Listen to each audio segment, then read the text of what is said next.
ঈদের দিন চাঁদ রাত বলে আমরা একটা কথা বলি না, ওই রাত্রেই প্রমাণ হয় যে শয়তান ছাড়া পাইছে। আপনারা খেয়াল করে দেখবেন, রমাদান মাসে অনেকে পরহেজগার হয়ে যায়, ঈদের চাঁদ ওঠার সাথে সাথেই আমরা আবার শয়তানের দাসত্ব শুরু করি। ঈদের দিন চাঁদ রাত বলে আমরা একটা কথা বলি না, ওই রাত্রেই প্রমাণ হয় যে শয়তান ছাড়া পাইছে। যেভাবে ধুমধারাক্কা গান বাজনার, বেলাল্লাপনার, পিকনিক টিকনিক এগুলো হয়, বোঝা যায় শয়তান এতদিন বন্দী ছিল, এক মাস এখন ছাড়া পাইছে।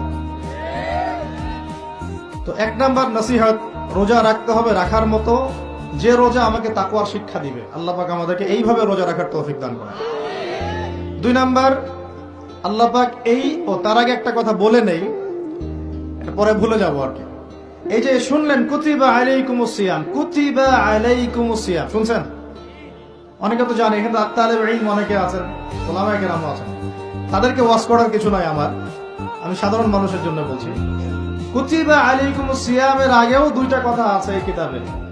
সূরা বাকারার আয়াত বলছি, সূরা বাকারার মধ্যে কুতিবা আলাইকুমুস সিয়ামের আগেও কুতিবা আলাইকুম দিয়ে আরো দুইটা কথা আছে, ঠিক আছে?